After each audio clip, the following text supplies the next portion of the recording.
that time of year has finally come. And honestly, a bit earlier this year. I did this video earlier than planned because, well, to be blunt, no other games this year will even lay a hand on these 10 for me. Now, a bit of a warning for those watching. You came to this video for one of two reasons. You are either a fan of mine, or you were expecting your choices to be validated by somebody else. I'm shooting for both. But as a warning, I must say, many of you will be incredibly shocked or disappointed at this episode's entries, and possibly some of the positions of them. But all of them will be explained in detail. Prepare for a longer listitis episode. Here are my top 10 favorite games of 2015. Number 10. One of my biggest surprises this year for sure, Cryptid the Necrodancer turned many gamers on their heads with its action rogue-inspired gameplay that also incorporated a little bit of DDR. The rogue to the beat style of play was off-putting when it first mentioned to me, but then I was given a free copy of the game, and just because of that I tried it. I launched it and immediately succumbed to the hilarious and cartoony charm. The DDR keyboard movements felt awkward for no more than just about 10 minutes. Upon my 4th or 5th run of the game, I was already a pro at beat timing and killing that damn dragon. Such a wonderful experience that I highly suggest people give it a try. Don't let this game's art style or unusual control mechanics turn you away. It's a steal that will keep you coming back for not only just a great fun, but Danny B's wonderful tunes. Number 9. I think Until Dawn is the new Telltale. Sorry Telltale, but you've become a little stale, and a little pale. Sorry about the rhyming, I happened to buy it on sale. Not the game, the rhymes I speaking that fail. Okay, seriously, I'm not even trying anymore. Until Dawn did what narrative point and clicks need to do now for fans to stay interested. For one thing, the game has so many different death sequences. It's been out for how long now, and still, no one that I know has a complete list of all of the deaths.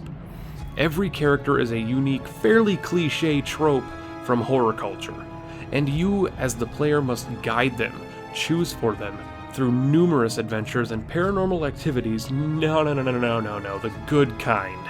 Cheap jump scares and good ones level out the scare factor, but more than anything, the game succeeds at exactly what it was marketed to do. Give the players a choice-driven, narrative, interactive motion picture, and a damned good one. Number 8.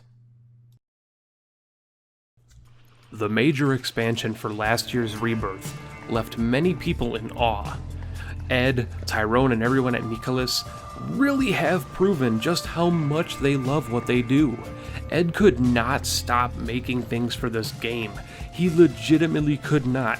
He was yelled at for going over 50 new items, and in reality, Afterbirth added so much more than just a few new toys for us to play with. I mean, Greed Mode might just be the most enjoyable thing to do in Isaac since the first ever Balls of Steel runs were created. Most would argue that the DLC should not count as a full game, but here's where you're wrong. Re-releases and major expansions are treated as such because they are full-price entries. A re-release is a new full game, and well, being brutally honest here, there is an extremely noticeable and vibrantly colored difference between DLC and an expansion. Deal with it. Afterbirth is totally worth getting, hands down, if not just for Greed Mode and a newer Ridiculon music soundtrack. Number 7. Along with Necrodancer, this was another huge surprise for me. I did play this game for a while back when it was free on GameJolt. The devs asked me if I would do a video on it, but I turned it down politely as it didn't seem like it was my style of game.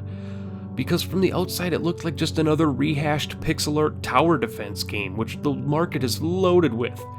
I couldn't have been more wrong, because upon playing it a week or so later after pondering the email a little bit, I instantly fell for the game's strategic charm. It could be pawned off as a tower defense copy by many, but the strategies within the crude and harsh difficulty are innumerable. I played it again many months later upon the game's full Steam release, and it was even better, cleaner colors, smoother rendering, gorgeous animations, and of course my favorite, a tougher challenge. As with all other entries on here, this game comes highly recommended. Number 6. One of the most unsettling games I've played in a long time. I mean, I love good horror games, but I'm incredibly picky when it comes to them. In fact, only around 11 or so good horror games, by my standard of course, have come out in the past decade or so. Layers of Fear is a good horror game. It used smart jump scares, atmosphere, and an incredibly thick slog of tension. I absolutely love it. I could barely play the game because of the spike it gave my blood pressure, but I toughed it out just so I could experience it. Thankfully it was short, as the game isn't fully completed yet, and so my heart will get some rest for a while. But unholy hell was this game brilliant. If you are looking for a game as drenched in gloom and mystique as PT or Amnesia: The Dark Descent, this might just be the game for you.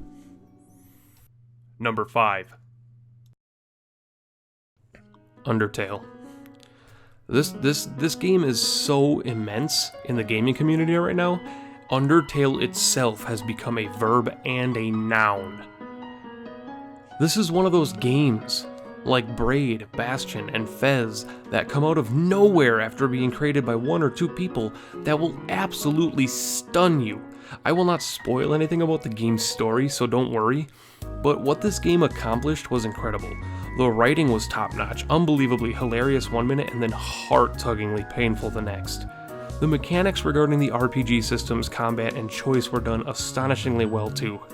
And the characters are memorable, something that gaming is sorely lacking today in these recent games. Flowey and Sans, named ironically after Comic Sans, the font his dialogue is presented in, are easily Characters of the Year nominees.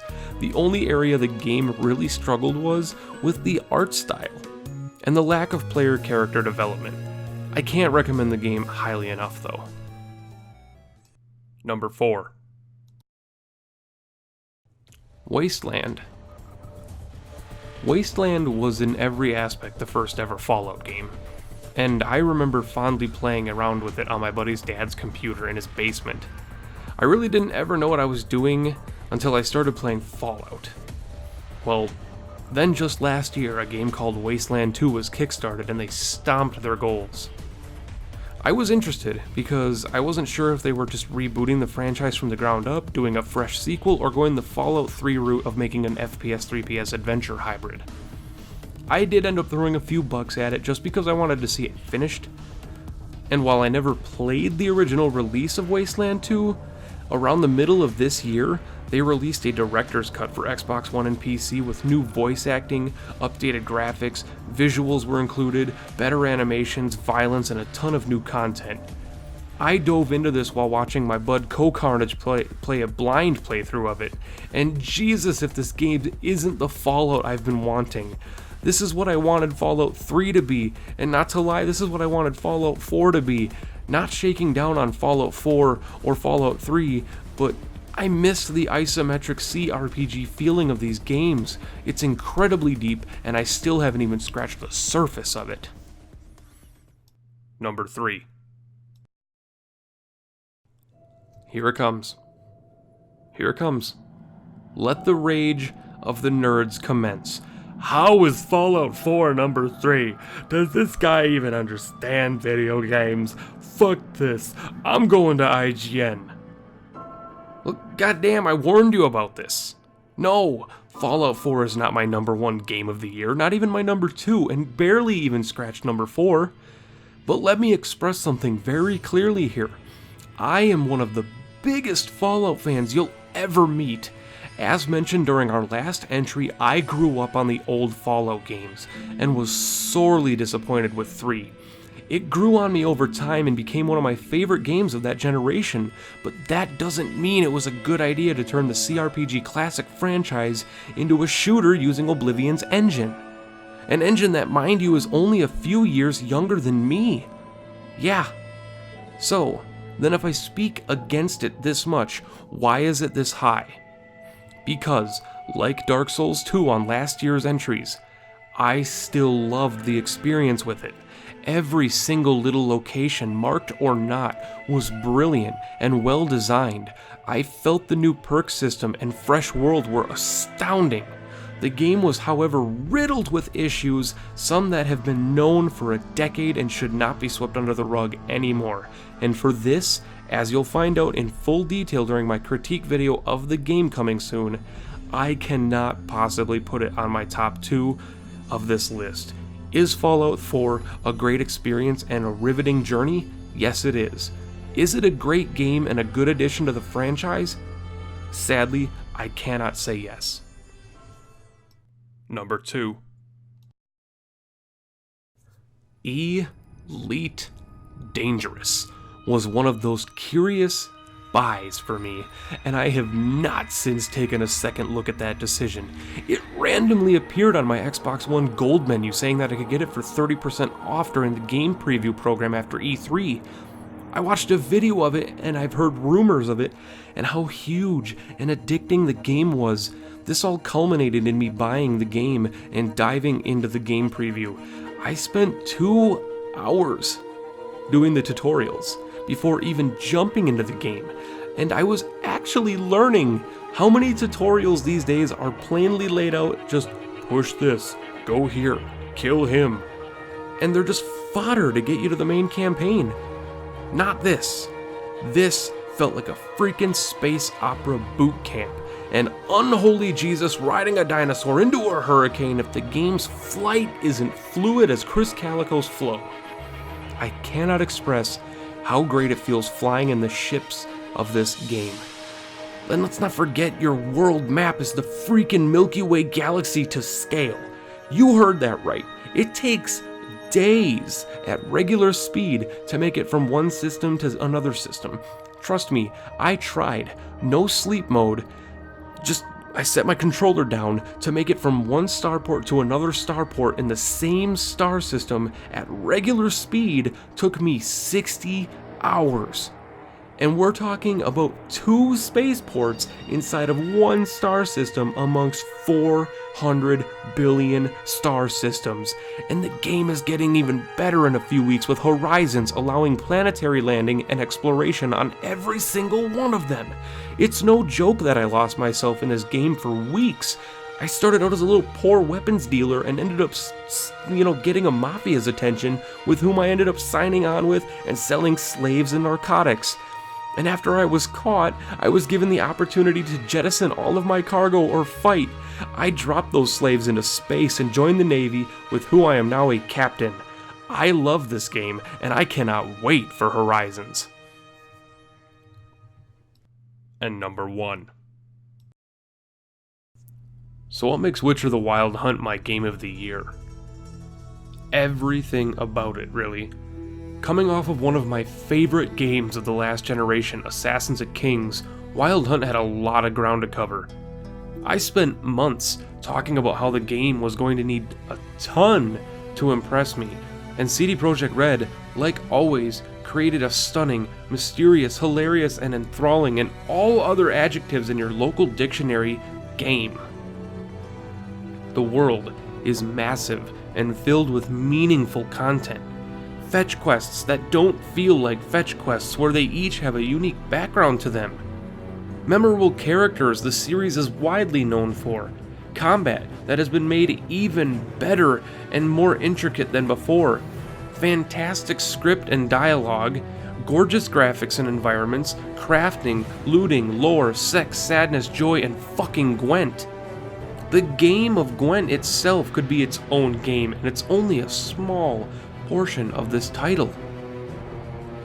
I originally planned to do a separate video for this entry, but decided that that was not the best decision for the video. But I could honestly spend hours, and have spent hours, talking about this game.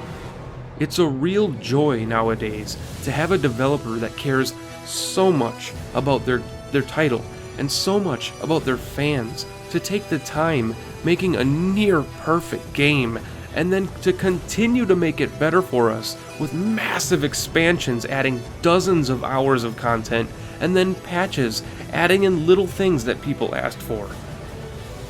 The Witcher: The Wild Hunt has earned its place in the impenetrable fortress that is my top 5 games of all time. Buy this game. You will not regret it. Thank you guys so much for watching this episode of Listitis. I hope you enjoyed the list I put together for you this week, and if not, at least understand why I put what I put on here. Leave me a comment or tweet at me at Pentahybrid letting me know what your favorite games this year were, and as always, leave a like if you enjoyed the video and subscribe if you enjoyed me. My name is Pentahybrid, keep on gaming, and until the next video, I'll catch you later.